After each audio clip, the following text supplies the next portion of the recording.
আসসালামু আলাইকুম। সবাই কেমন আছেন? আমিও ভালো আছি আল্লাহর রহমতে। আবার আপনাদের সামনে আরেকটা নতুন ব্লগ নিয়ে আসছি, নিশ্চয়ই ভালো লাগবে। আজকে বেগুন দিয়ে ধরা মাছ দিয়ে রান্না করব, দেখতে থাকেন, খুব ভালো লাগবে। যদি একটু ভালো লাগে আমার চ্যানেলটা একটু লাইক দিবেন, সাবস্ক্রাইব করবেন প্লিজ।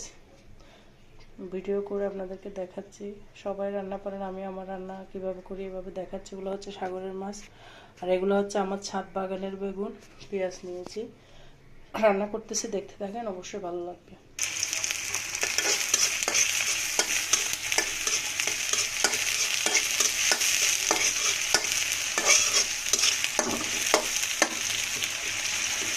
পেঁয়াজ দিয়ে দিচ্ছি, পেঁয়াজটা একটু ভেজে নিচ্ছি, মানে কাঁচা গন্ধটা চলে যায়।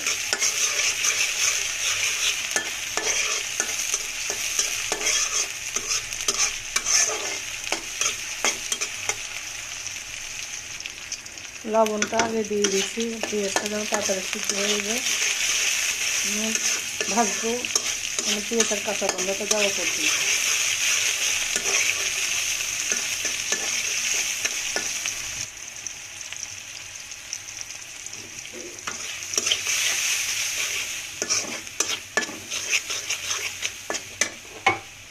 পানি দিয়ে দিচ্ছি,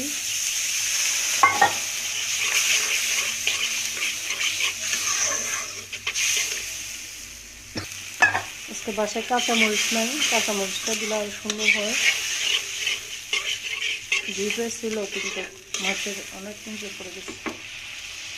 কষান পর্যন্ত আমি অপেক্ষা করবো, তেলটা পর্যন্ত দেখতে থাকুন, ভালো লাগবে।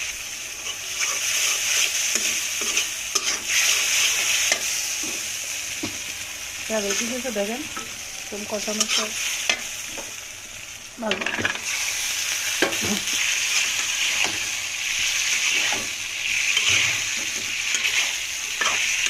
মাছগুলো ঢেলে দিয়ে কষিয়ে নিচ্ছি।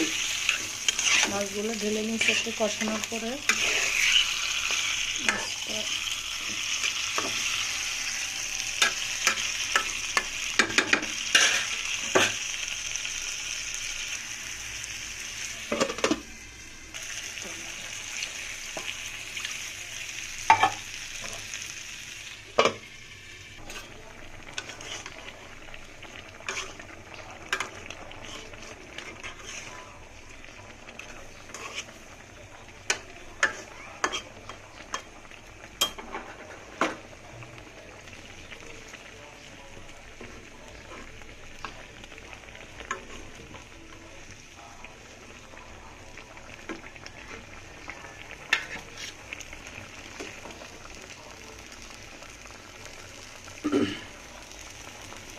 মাছগুলো উঠিয়ে নিচ্ছি। আপনারা কীভাবে রান্না করেন বা আমার রান্নাগুলো ঠিক হচ্ছে কিনা অবশ্যই কমেন্টসে বলে যাবেন। আমরা এভাবেই রান্না করি। অবশ্য আমাদের বাড়িতে আরেক রকম রান্না করতাম, এখন আমার শ্বশুর বাড়িতে আসি এভাবেই শিখছি। আমার শ্বশুর শাশুড়িরা এইভাবে রান্না করা শিখেছি। এবার আমার ছাদ বাগানের বেগুনগুলো দিয়ে দিচ্ছি।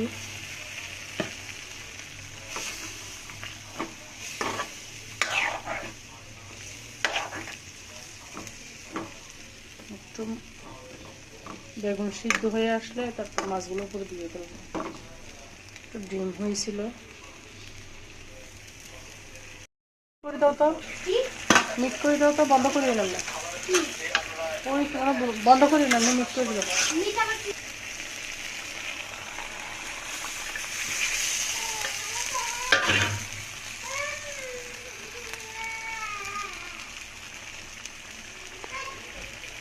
মাছগুলো দিয়ে দিচ্ছি, একটু ঝোল দিয়ে দিলাম, তাই হয়ে গেছে।